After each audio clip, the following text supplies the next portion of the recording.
या देवी सर्वभूतेषु मां ब्रह्मचारिणी रूपेण संस्थिता नमस्तस्यै नमस्तस्यै नमस्तस्यै नमो नमः।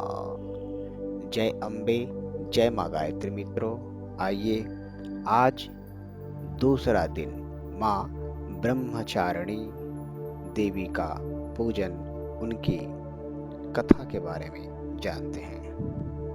माँ दुर्गा की 9 शक्तियों का दूसरा स्वरूप ब्रह्मचारिणी का है। ब्रह्मचारिणी अर्थात तप की चारिणी, तप का आचरण करने वाली।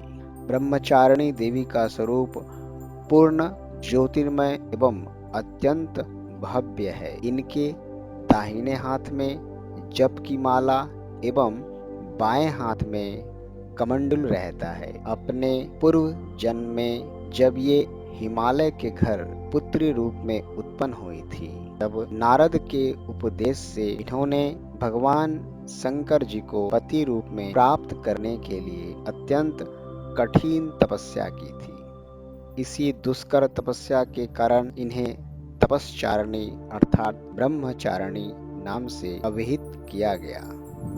1000 वर्ष उन्होंने केवल फल मूल खाकर, बेल पत्र खाकर अपना जीवन व्यतीत की। 100 वर्षों तक केवल शाक पर निर्वाह किया था। कुछ दिनों तक कठिन उपवास रखते हुए खुले आकाश के नीचे वर्षा और धूप के भयानक कष्ट सहते रहे। इस कठिन तपश्चर्या के पश्चात 3000 वर्षों तक केवल जमीन पर टूटकर गिरे हुए बेल पत्रों को खाकर वह हरनिश भगवान शंकर की आराधना करती रही। इसके बाद उन्होंने सूखे बेल पत्रों को भी खाना छोड़ दिया।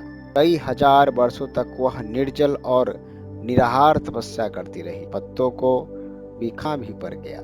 कई हजार वर्षों की इस कठिन तपस्या के कारण ब्रह्मचारिणी देवी का वह पूर्व जन्म का शरीर एकदम क्षीण हो उठा।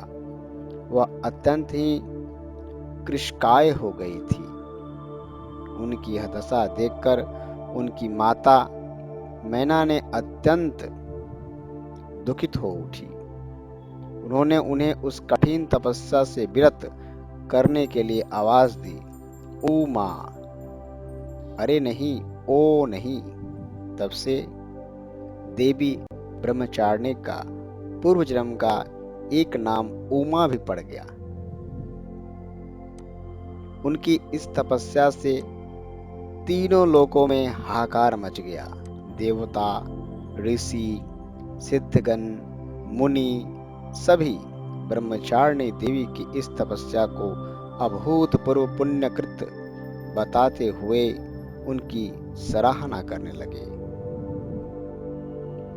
अंत में पितामह ब्रह्मा जी के आकाशवाणी के द्वारा उन्हें संबोधित करते हुए प्रसन्न स्वरों में कहा गया कि हे देवी, आज तक किसी ने ऐसी कठोर तपस्या नहीं की थी। ऐसी कठोर तुम्ही से संभव थी। तुम्हारे इस अलौकिक कृत्य की चतुर्दिक सराहना हो रही है। तुम्हारी मनोकामना सर्वतोभावेन परिपूर्ण हो। भगवान चंद्रमौली शिव जी तुम्हें पति रूप में प्राप्त होंगे। अब तुम तपस्या से विरत होकर घर लौट जाओ। शीघ्र ही तुम्हारे पिता तुम्हें बुलाने आ रहे हैं। माँ दुर्गा का यह दूसरा स्वरूप भक्तों और सिद्धों को अनंत फल देने वाला है। इनकी उपासना से मनुष्य में तप, त्याग, वैराग्य, सदाचार, संयम की वृद्धि होती है। जीवन के कठिन संघर्षों में भी उसका मन कर्तव्य पथ से विचलित नहीं होता। माँ ब्रह्मचारिणी देवी की कृपा से उसे सर्वत्र सिद्धि और विजय की प्राप्ति होती है। दुर्गा पूजा के दूसरे दिन इन्हीं के स्वरूप की उपासना की जाती है।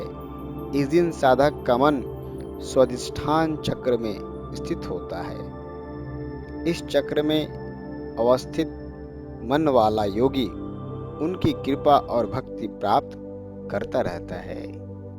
इस दिन प्रातःकाल माँ ब्रह्मचारिणी का पूजन बड़ी श्रद्धा और भाव से करना चाहिए। माता को गुड़ का भोग लगा करके पूजन करें। माँ ब्रह्मचारिणी आप सभी के ऊपर कृपा करे, सभी देशवासियों की सुखी समृद्धि और वैभव प्रदान करे, यही माँ से प्रार्थना करते हैं। जय माँ ब्रह्मचारिणी, जय अम्बे, जय माँ गायत्री।